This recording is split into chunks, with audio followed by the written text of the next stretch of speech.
It's so hard to fathom that this is 2024 in the United States of America.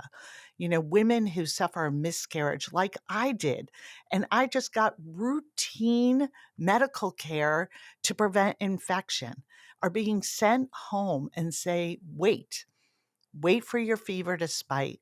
Wait for infection to set in. Then you can come and get the health care that you need. And we've seen the horror show that is happening. This is the vision of the MAGA GOP.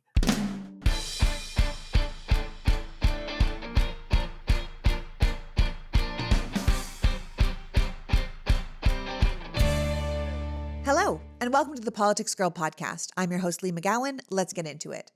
The 118th Republican-led Congress is on track to be one of the least effective Congresses in American history.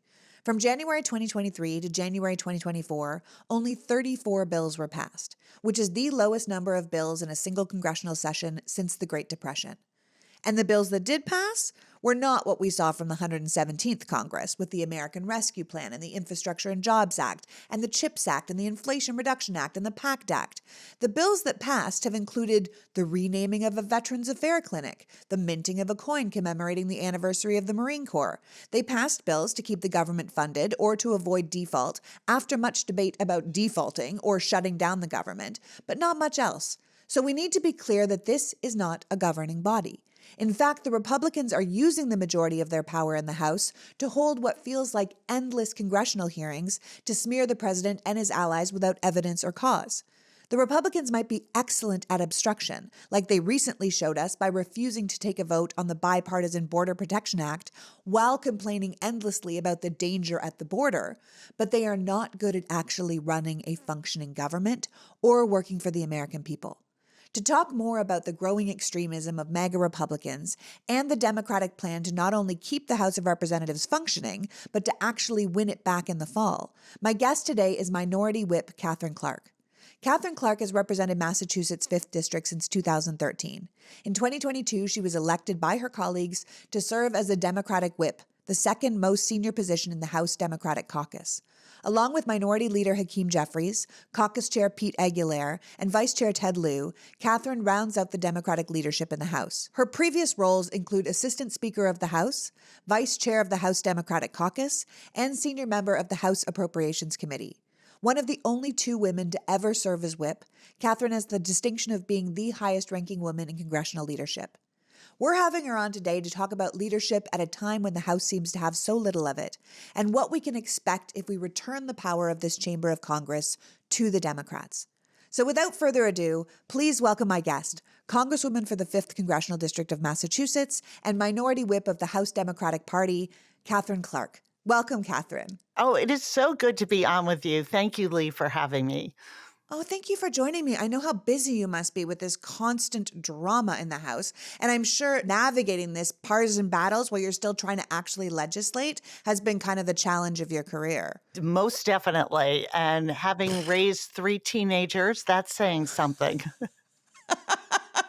As raising one myself, I totally get that. Well, listen, the House is clearly a disaster right now. Republican leadership focus seems to be on doing everything they can do to make President Biden look bad while not really doing much to help the American people. What's it like having a management position in a chaotic organization that you don't really have much control over because you're in the minority? You hit on the exact problem that we wrestle with. We are in the minority, and we have tried to extend our hand in bipartisanship from the beginning of this congressional session, which started out with 15 rounds as they tried to select a speaker. We have a great suggestion for them in Hakeem Jeffries, but they are not interested in taking us up on it. But that's their prerogative, and we understand that. They have the majority. However slim, it's theirs.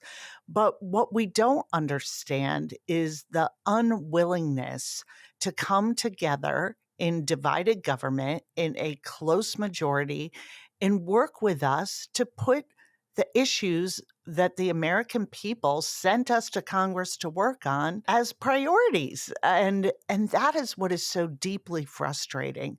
And what's alarming on top of that is this movement of the House GOP to the most extreme positions, to catering to Marjorie Taylor Greene and that ilk of so-called legislator that are really there as chaos agents and are much more about their social media hits and trying to get people worked up and send them low dollar donations than doing the work of our country, from everything from addressing the cost of childcare, which is something I care passionately about, to making sure that we are doing what we need to do to keep our nation secure in very trying and fraught times.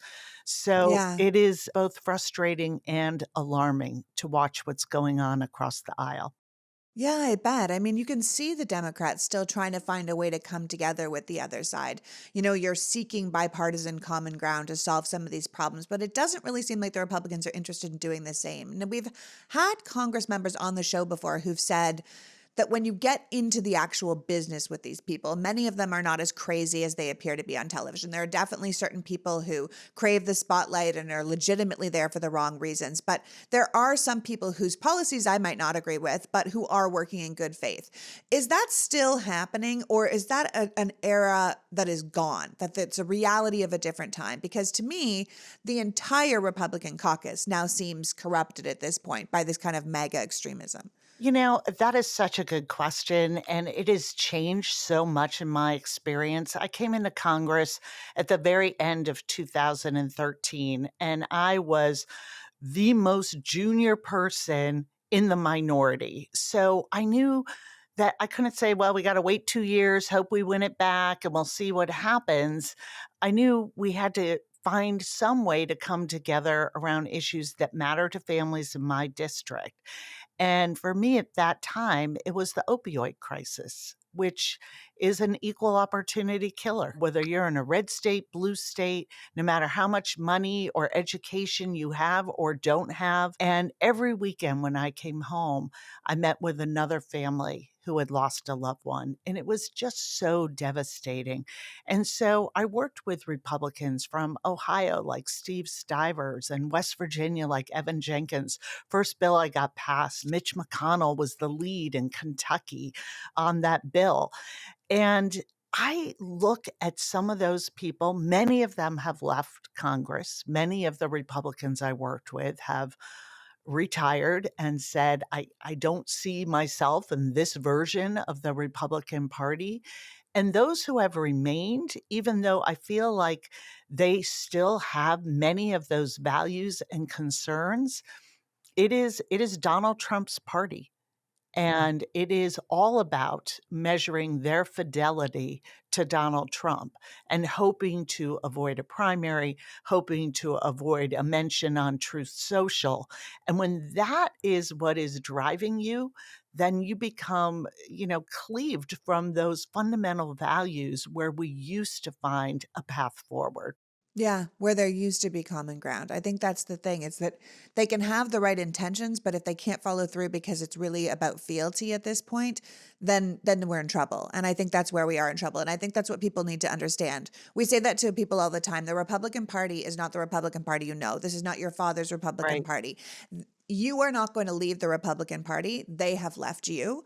And if you want to get them back, if you want those conservative values back, that kind of family values, small government, low taxes that people often think of when it comes to the Republican Party, this isn't it.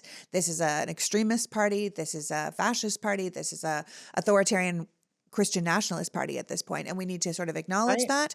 And if we want to sort of minimize that so that the old values can come back, then you need to vote against it at this point. Before we get too deep into our conversation, please tell people what the whip does, because I think most people don't know how it works. They go, okay, Hakeem Jeffries is kind of doing that Nancy Pelosi role. He's in charge, but you're next in line and you're the minority whip. And now hopefully when the House changes over, you will be the majority whip. But what is that position and what does it do? What are you whipping? Yeah. Well, it's got a great title. I People know. do not know. They're like, Madam Whip? What do we call you? It's intriguing to people. But really my job. And when we had the transition of leadership in the House from, the iconic Nancy Pelosi and Steny Hoyer and Jim Clyburn to myself, Hakeem Jeffries as minority leader, and Pete Aguilar of California as caucus chair, we knew that this was going to be a team. And Hakeem is the leader and has the ultimate say, but we really knew that we needed to do this as a partnership. And my specific role is to make sure that when we decide a position as a leadership team on a bill, that the votes are there. So it is about working with my counterpart, who is Steve Scalise, who is the majority leader on the Republican side, to try and have input on bills coming to the floor. And when we cannot prevent or get Democratic bills on the floor, it is really about taking positions, finding the votes, having conversations.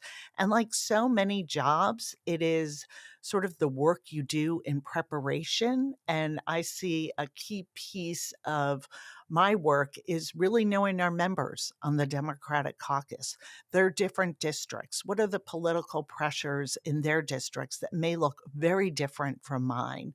And how do we put all of this together so that we continue to be the party that is committed to governing for the American people?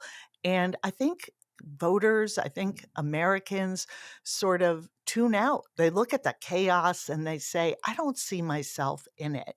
And the best way for us to reconnect is make sure that we are looking at different districts where they may fall on a different ideological scale. They may have different geographic or industry based pressures. They may be rural, suburban, or urban, and really understand those pressures as we are putting together an agenda that is about governing and about giving voice to those people who often don't have a voice in the halls of Congress, and making sure that we continue to be unified. And I often say unity is not unanimity, but I think that my job is so much easier than my whip counterpart on the other side of the aisle, because we do have these shared values and we may come at them differently, but that core belief in our work together is what helps us keep delivering the votes when our country needs us to,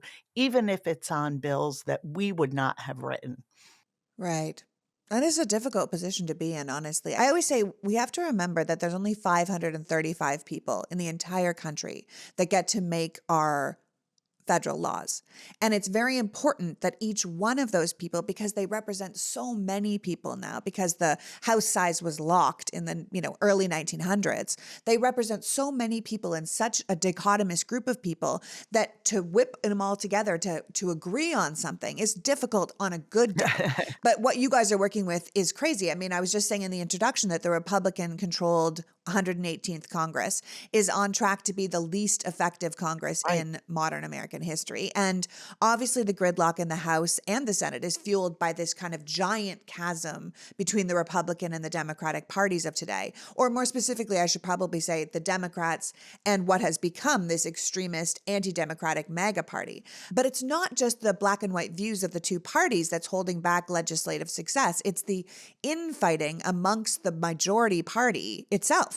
We're recording this episode on Friday, May 10th, and a resolution from the mega extremists like Marjorie Taylor Greene and Thomas Massie has, just as I understand it, been tabled because they were calling for a motion to vacate the chair or a call to have a vote of no confidence for their current Speaker of the House, Mike Right. Johnson. Could you give us your take on what's happening there? Sure. I mean, it has been very obvious with Marjorie Taylor Greene and what we call the pro Putin caucus that one of her goals was to never allow us to help our ally, Ukraine.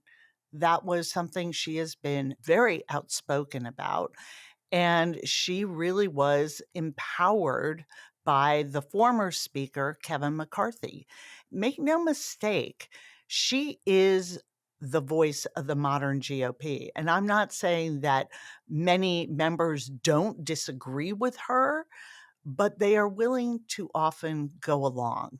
And so what we saw was months and months of delay on getting this funding to Ukraine because Marjorie and others were absolutely holding it up. And it was the fear of crossing her, of crossing Donald Trump, that was leading us to the point where Ukraine was losing ground. And if we did not get this aid, despite how much Europe has helped Ukraine and other global partners, they were very much at risk of losing this war and giving Putin another country on his march into Europe, which puts NATO countries and all of us in a very different posture as we look at a potential World War III in Europe. I think people need to remind themselves that the reason we are helping Ukraine is not just because they're our ally. It's not just because they're democratic and they've been sort of absolutely invaded by an outside authoritarian dictator. It's because if Putin is allowed to take Ukraine, he doesn't stop there. He moves. And the next place he Exactly right. moves to is going to be a NATO nation. If a NATO nation is invaded because of Article 5 of the NATO arrangement, America has to send troops to help. It is, you fight one of us, you fight all of us. And that would be boots on the ground for American soldiers. That would be so much more money. That would be so much more. And like you're saying, a possible World War III situation. So actually protecting Ukraine, people need to remember this is actually the smartest way we could spend our money, the most efficient way, and the least American troops will get hurt this way. And so helping them is so important. And these people that are holding back this aid to Ukraine, they're helping literally an authoritarian dictator potentially move along in Europe. You nailed it, Lee. I want people to remember that because people are like, why are we sending money overseas? I'm like, that's not what we're doing. We're protecting American It is interests. very much a selfish act because Yeah, honestly. we know that the cost, once Article 5 is triggered, is going to be tremendous, not just in our funding of fighting a war, but in the very real bloodshed of our American troops. And so to avoid that, we can make this investment in defending Ukraine. After months, Mike Johnson was finally persuaded to bring this forward. And we did, really at the very last possible moment. And that is when Marjorie Taylor Greene signaled that she would file this motion to vacate, which she brought to the floor on Wednesday of this week, because he put that Ukraine funding forward. And so as a leadership team, we decided to go out publicly and say that if she did file that and bring it to the floor, that we would table it and we would support tabling it because we understand how important that was to our national security. And just what you mentioned earlier, that what is really impeding the American people's voices in our political process right now is the chaos and civil war going on within the GOP. I mean, we often feel like we're outside looking in with the rest of the country going, what are they doing? This isn't about saving Mike Johnson. This isn't about creating a uniparty, as Marjorie said. This is about standing up for good governance and rejecting her form of extremism. Yeah. I think the problem is the parties have become so polarized and the Republican Party has become so extremist that they've been programmed to see Democrats as evil. Yeah. So even if you're working together with Democrats for the best of the American people, it seems like some sort of betrayal. Like the things that they're calling Mike Johnson, the MAGA people are calling him, a Trojan donkey, and they're calling him a Democrat, and they're calling him a turncoat. And I find it really fascinating because clearly he is not. You're not saving Mike Johnson because you love his policy or leadership style, but it's more in the spirit of coming together and working as a team for what's best for the American people. And you're like, well, we're not going to punish him for essentially doing the right thing in this case, even if we don't agree with his positions, his policies, the way he is. And I think the thing is that Mike Johnson is clearly a problem. I think it's right to want people to take the government seriously, to work in good faith for the government, and to not vote to oust Speaker Johnson for doing the right thing here. But This is also a man who is a hardcore Christian nationalist. He hates women. He hates the LGBTQ community. He just did a press conference on C-SPAN saying he was going to use all the power of Congress to shut down the Trump trials. And I think we need to remind people in the audience that that's not the job of Congress, to interfere with the Justice Department or legal trials. President Biden did not indict Donald Trump. Nancy Pelosi did not indict Donald Trump. The Democrats did not indict Donald Trump. A grand jury of his peers did, based on evidence. And to hear the Speaker of the House doing kind of a weird public loyalty test, claiming Trump has done nothing wrong and the cases against him need to be dropped and it's overstepping their authority, it's problematic to me because it's an overreach of the Speaker of the House authority as far as I'm concerned. He also did a press conference recently saying that we all intuitively know that a lot of illegals are voting in federal elections. And then he went on to say, you can't really prove it, but we don't have those numbers, but we all know it's happening. And hearing things like that and having the Speaker use his office in this way to continue to spread these baseless conspiracy theories, it's difficult to not want House Democrats to do anything they can to take this man's platform away because he's clearly not using the Speaker of the House position well. He's using it for nefarious means, but I can understand that the priority remains governing. Well, we're fully in spring now, and as the grass gets greener and the trees get fuller, you start to think about the earth. What if there was a simple way to reduce your carbon footprint by up to 127%? We know our landfill space is filling up fast. In fact, 35 million tons of food waste go into landfills every year, which is why I'm so happy to use and rave about my Lomi, because Lomi provides an actual solution to this climate catastrophe. When our food waste goes into landfills, it breaks down into methane, which is a greenhouse gas 80 times stronger than carbon dioxide. But when you put it inside a Lomi instead, you can turn that food waste into nutrient-rich plant food. We know that sometimes adding sustainable practices to our routine can be hard, but Lomi is easy, a simple climate solution to turn your organic waste into nutrient-rich Lomi earth. At the end of the day, food waste isn't actually waste. It's a valuable resource for the planet. So instead of dealing with stinky, gross, bug-attracting compost, you can simply transform your waste at the push of a button with a Lomi. I've been raving about the Lomi for almost 2 years now. Food waste makes such a huge portion of our personal carbon footprint, so it's nice to know that with this fantastic machine, I'm helping to do my part for the planet. Plus, it's one of the only kitchen appliances that has a full, no questions asked, lifetime warranty on all their devices. And they don't stop there. When you purchase a continued subscription, you will automatically get upgraded to a new Lomi device every 3 years. So don't miss out on your chance to do the best for yourself and for Mother Earth. Order your Lomi today. Head to lomi.com/politicsgirl and use the code politicsgirl to get $50 off your Lomi. That's $50 off when you head to lomi.com/politicsgirl and use the promo code politicsgirl at checkout. Thank you, Lomi, for continuing to sponsor the Politics Girl podcast and for making such a cool product. Today's podcast is brought to you by Rhone. Many men's closets are due for a reinvention, and Rhone stepped up to the challenge. Rhone is a performance lifestyle brand with stylish, functional, business casual wear that is both high quality and comfortable. Rhone created something called the Commuter Collection, which is a comfortable, breathable, versatile set of products for men with pants, dress shirts, quarter zips, polos, and blazers. They look great alone, but they all work seamlessly together.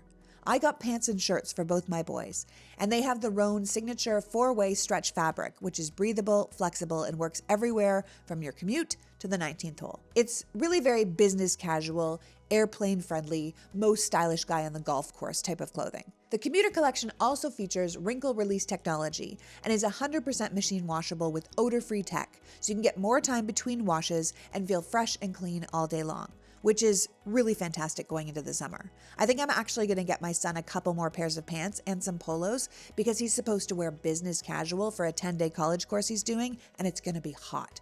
I don't want him to be uncomfortable and sweating his face off, and I think the Commuter Collection can really help with that. My husband also says that he thinks there's forgiveness in the fabric because it's a stretch fit, so he says he feels like if he gained a little weight or lost a little weight, it would still conform perfectly to you. So check it out for yourself. The commuter collection can get you through any workday and straight into whatever comes next. Just head to roan.com/politicsgirl and use the promo code PoliticsGirl to get 20% off your entire order.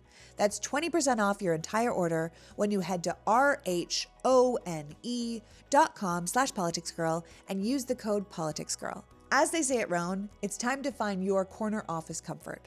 Check out their website today at roan.com/politicsgirl.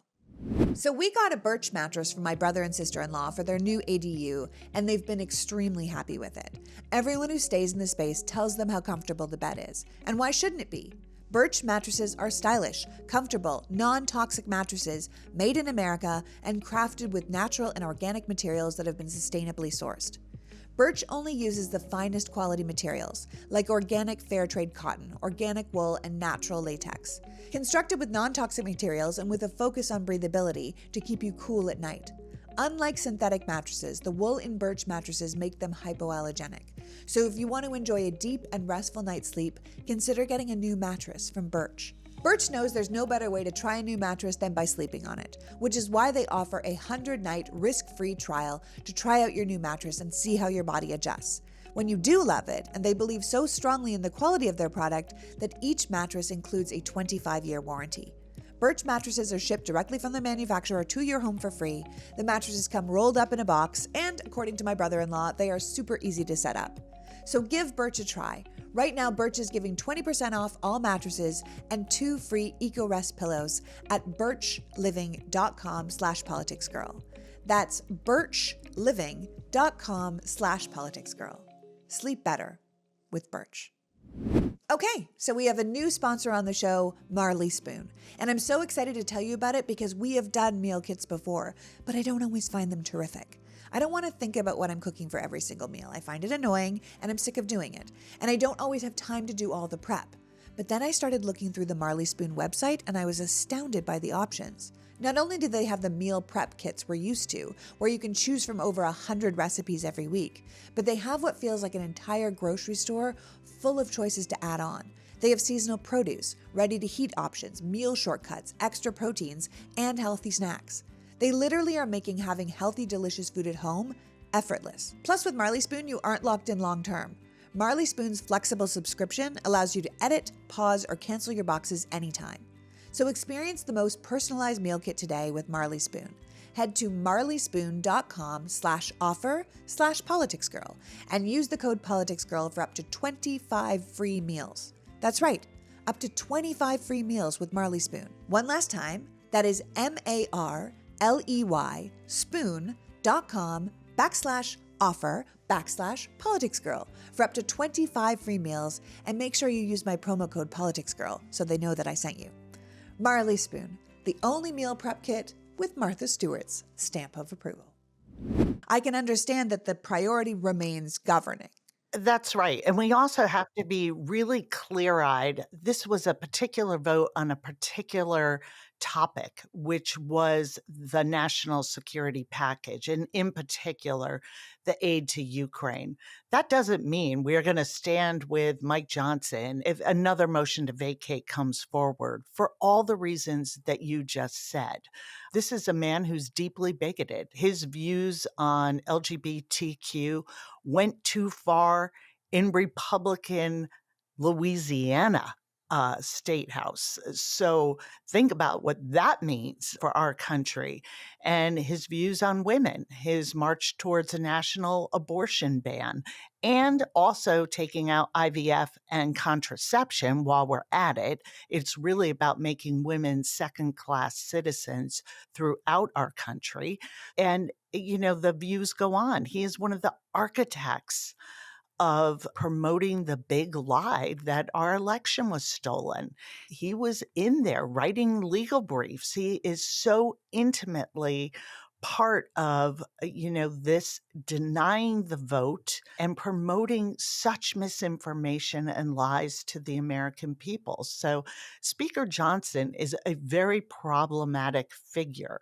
But we also have to think about there aren't too many other people who can win speakership in this Congress and the GOP side that are also not very problematic. I mean, we've seen the candidates. Is Jim Jordan going to really be able to move us forward and find those areas of common ground?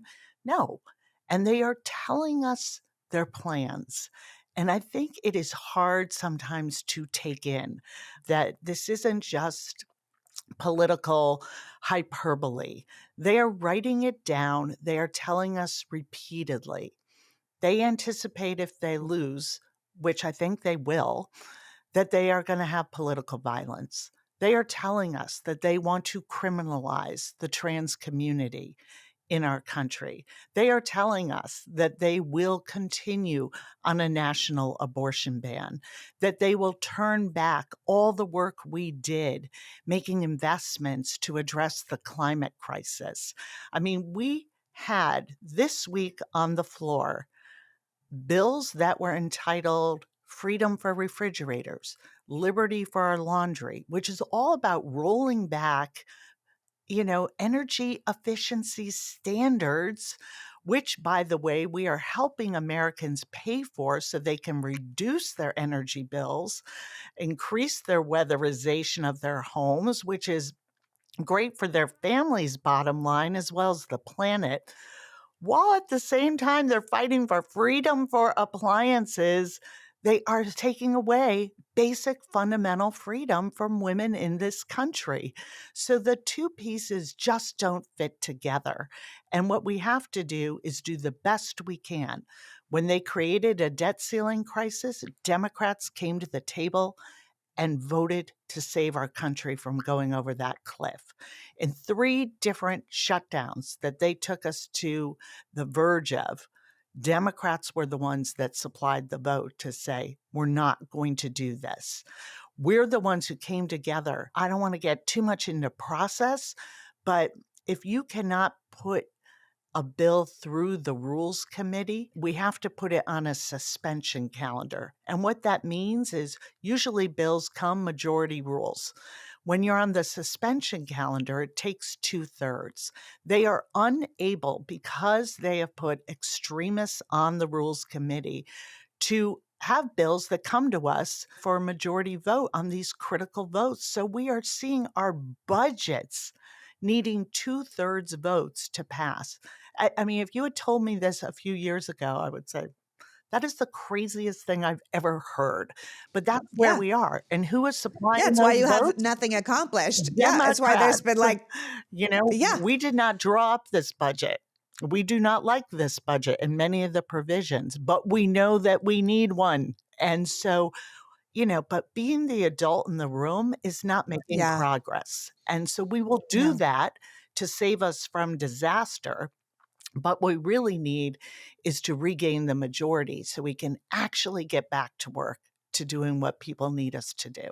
Yeah, it does seem like it must be just exhausting to be the adults in the room. I just think like of a house run by toddlers, and your job is you can't make any of the decisions, but you're like, don't put your hand on the stove. Don't grab that thing. Don't put that thing in your nose. Like, I feel like that's what the Democrats have to do. And it's exhausting. I mean, House Minority Leader Hakeem Jeffries, who, as we all know, took over for Nancy Pelosi to run the House Democratic Caucus, was just on 60 Minutes, very clearly laying out that everything we care about is on the line in the 2024 election. Yeah. And one of the things he pointed out is what you're talking about, that these extreme MAGA Republicans have set into motion all of these real and dangerous things, including the erosion of our reproductive freedoms. And he said at the time, the Democrats plan to fight back with everything you've got. So what did he mean by that? What is the plan? Because as a woman in this country, I know I'm not alone in my outrage about this issue. Yeah. And it is outrageous. And It is I outrageous. can tell you that, I'm from Massachusetts. We have an amazing governor here in Maura Healey who is doing everything she can. She has stockpiled mifepristone, the abortion medication. She is going to do everything to protect our rights in this state. None of it will matter if the House GOP is successful, because they will enact an abortion ban nationwide. If Donald Trump wins, it is coming. And then they continue to have control in Congress. So, what does that mean? It means the stories that I'm hearing from Texas and from now Florida, from Missouri, and states that are living under these bans. It's so hard to fathom that this is 2024 in the United States of America. Women who suffer a miscarriage like I did, and I just got routine medical care to prevent infection, are being sent home and say, wait for your fever to spike.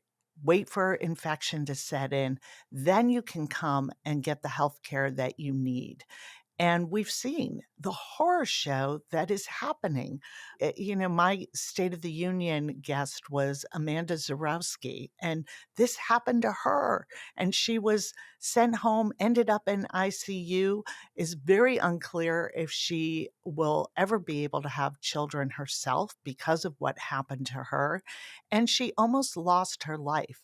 And she is the first to say, I had great health insurance, a supportive spouse, I had access to doctors, and I have the ability to tell my story.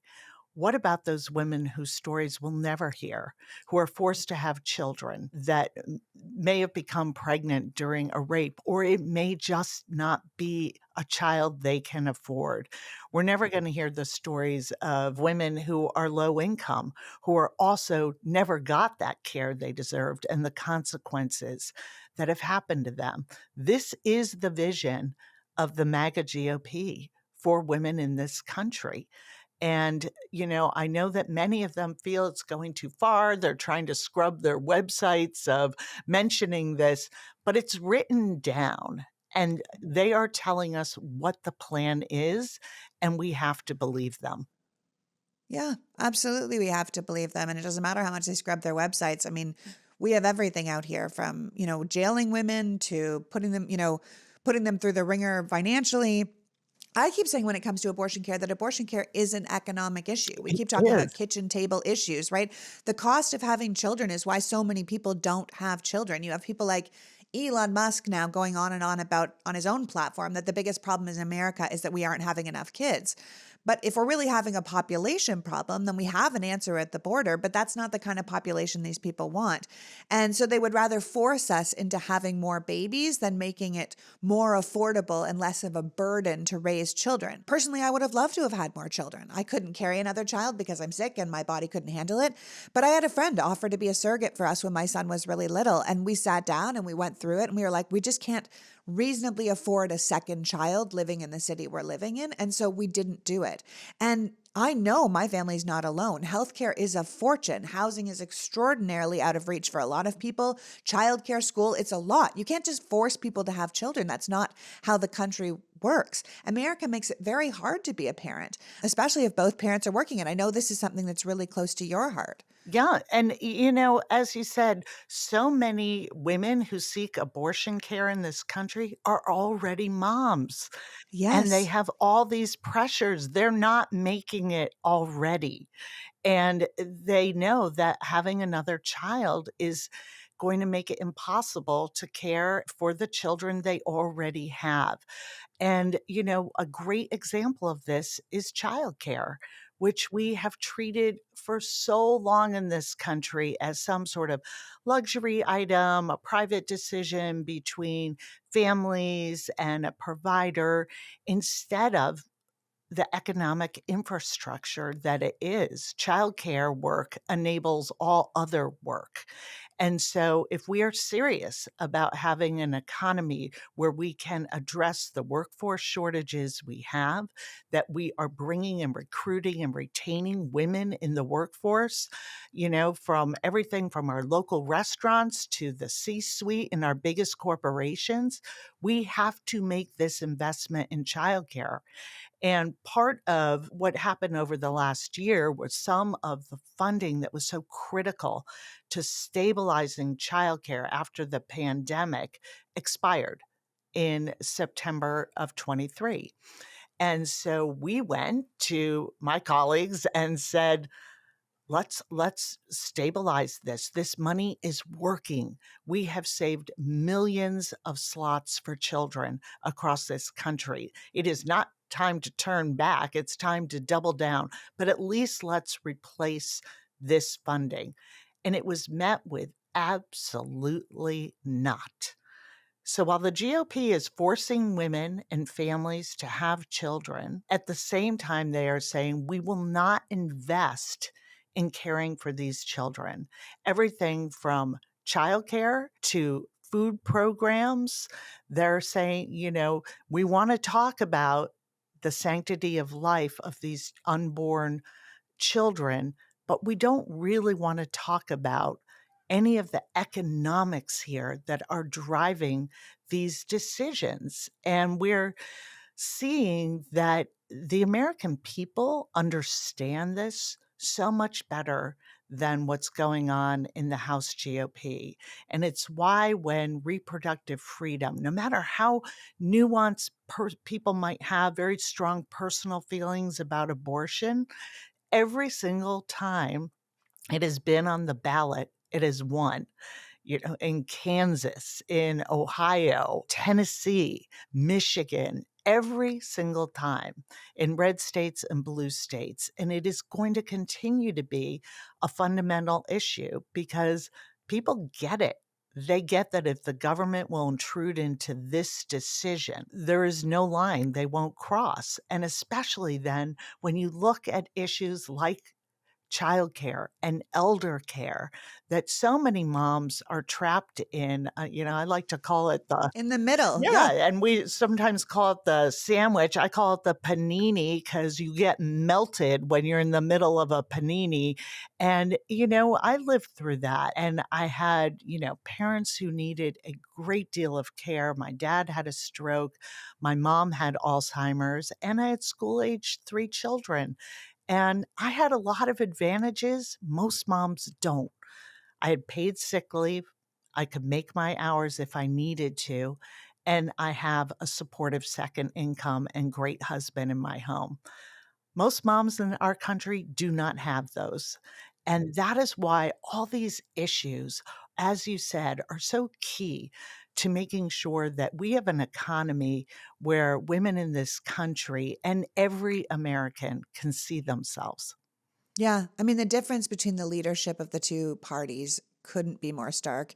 It's two completely different directions for the country to go, completely different acknowledgments of what the needs are of the American people. And like you said, it really doesn't matter if you're Republican or Democrat. You know how expensive it is to have a child. You know how hard it is to take care of your parent and your child at the same time. You know that we can't afford health care. And, these kind of things are, Housing. are strikingly different. So we have to stand up with our votes this year, which is an exciting thing. I mean, I think people are scared of the election, but I think it's truly exciting to stand up with our votes and our voice and say how absolutely unacceptable this is, how we want these rights and freedoms. We want help running our lives. We want help with healthcare, with job security, with childcare, these kind of things. I mean, Speaker Jeffries was on that 60 Minutes episode and he was like, we need to be really clear that people need to understand that if Roe v. Wade can fall, anything can That's fall. right. If you can take away reproductive freedom from modern American women, then you can take away contraception, Social Security, Medicare, voting rights, democracy itself can go. So I keep trying to get people to understand that freedom and democracy are really on the ballot, but so are all the rights we take for granted, all the basic things we take for granted. And we have to understand that this kind of dismantling of democracy is now very out in the open. People are saying it very loud. And it's just one of the reasons that it is imperative that we flip the House back to Democratic control in November, because that is a stopgap for all of these most terrible, terrible laws for the sake of the country, for the protection of the presidential election, to secure our voting rights and our democracy, but also for just plain old everyday competence and seeing the American people and meeting them where they are. So tell us your pitch for giving the House back to Democrats. Tell us what's going to happen. Give us a sense of when we flip it, how things might go correctly in this country. Well, you just gave the best pitch. I'm like, please, Amen. tell us. Amen is what I'm going to say to that. But, I think you will see what we did in the previous, in the 117th, when we had the majority. That is the work the American people sent us to do. Let's just not hold infrastructure weeks. Let's actually pass a bill that not only means we're going to repave our roads and rebuild our bridges and airports, but we're going to get every lead pipe out of our system in this country so that all of us, but especially our kids, have clean water. And that infrastructure package that we passed with the Biden administration taking the lead is going to produce economic outputs and improve quality of life and great, well paying jobs for decades to come. We are just getting started on seeing the benefits that are coming from that. Right before that, we passed the American Rescue Plan and talk about childcare, $50 billion that I was able to get for childcare to stabilize this. Now we need to make the investment and move to universal preschool as a starting place and make sure that every family, because this is an issue that impacts families, low income families, it's devastating, but up to pretty good incomes, where in cities like mine and cities like yours, housing costs are so expensive. Transportation is such a challenge that childcare can really be taxing on a family that has dual incomes that look pretty good on paper. Yeah, no, it's extraordinary. I think you're making exactly the right point. I think people say, like, you can tell us the economy is doing well. You can tell us how low unemployment is. You can tell us that our inflation is lower than all the other, G7 nations. Right. And yet I'm trying to pay my bills and get to work and, take care of my kids. It's too expensive. I'm drowning. I'm drowning. And so to have a government that conceptually understands that and will make bills and make Yeah, changes, I'd love to bring back a lot of that stuff from the original Build Back Better that's bill right. that Biden suggested. That's right. And that's the work ahead of us, Right. building on that. And you're absolutely right. We can talk about, in relation to G7, and it's absolutely true. We have had Yeah, we're killing a it. Yeah. remarkable recovery. But when the supply chain was fixed years ago for what was causing this skyrocketing cost of diapers, yet the price of diapers has never come back down. That's what people feel at the store. That's what they're experiencing in their lives. It is so expensive to find housing. It is so expensive to feed your family. And yes, the wages have come up, real wages are rising, but there is an anxiety and concern left over from the pandemic that we have to work on. And we made great strides, and I still can't believe we didn't have a single Republican vote for addressing the climate crisis that not only is our moral obligation and urgent need, but also has the ability to let the United States of America continue to be the global leader in renewable energy. It is a tremendous economic opportunity as well. And then everything we did in the IRA around healthcare, capping insulin costs, reducing the price of prescription drugs, making sure that seniors' out of pocket caps are put in place so that they do not have to choose between medication and healthcare and eating. And these are choices that are being made every day in this country. And to see the Republicans come back and systematically try and undermine and undo that progress, whereas Democrats, we cannot wait to get back into the majority and say, what's next? Let's protect reproductive freedom. Let's make sure those issues around the high cost of groceries, of housing, of transportation, connecting you to better jobs, of addressing climate change and creating great green jobs while we go are the ones that we're working on. That's the work we began and had so much success under the leadership of Nancy Pelosi and President Biden. And that is what Democrats are going to refocus on. Let's put the voices of American families back in power.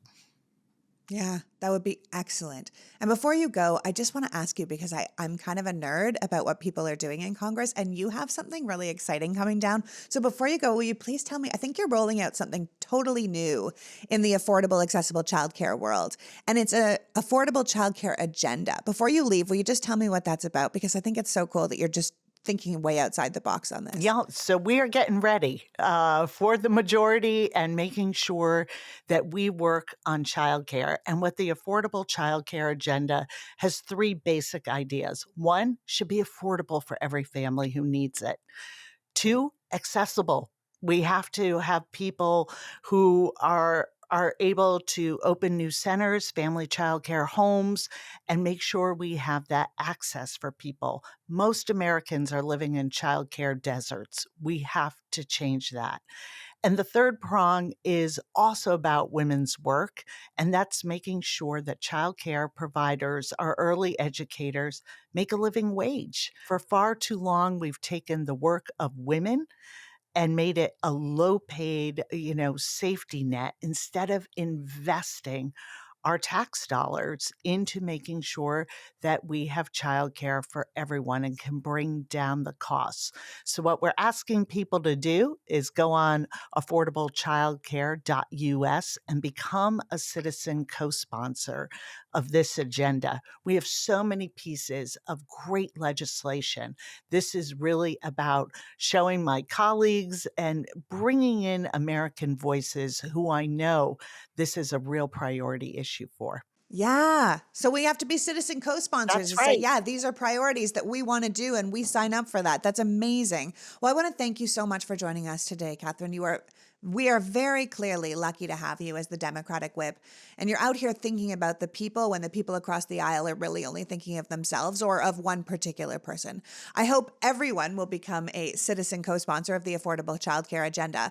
But also, I hope everyone will see that what you're doing with this program and with the Democrats in Congress is a new way to look at governing. It's a better way to look at governing. It's a way that we always should have looked at governing in the first place, that you're there for the people, you're there to make sure our lives are better, our lives are smoother, and that the country can succeed. So as I always say, when government is in the right hands, it really can be a force for good, and we have to make sure it gets back into your hands. Oh, thank you so much, Lee. Thank you for the work you're doing in really amplifying these messages and bringing the voice of the people into politics. We love our politics girl. Thank you. So that was Congresswoman and Democratic Minority Whip Katherine Clark, reminding us what good government looks like. The Republicans are telling us their plans for America's future, and it is terrifying. The Democrats are telling us their plans, and they are inspiring. Where the last Democratic House was the most effective House in modern American history, getting more legislation passed than any other Congress since FDR's New Deal, the Republican-led House are the least effective. The American people deserve better than what we have, which means putting people like Katherine Clark back in charge. We deserve a government who works for us, and only one political party is willing to put in the work. I want to thank Whip Clark for joining us today and you for caring enough about democracy to be here. Now go become a citizen co-sponsor for the Affordable Childcare Agenda at affordablecchildcare.us and remind this country what our real priorities are. Until next week, PGM. The Politics Girl podcast is written and performed by me, Lee McGowan, in partnership with the Meidas Media Network, and produced and edited by Happy Warrior Entertainment. All rights reserved.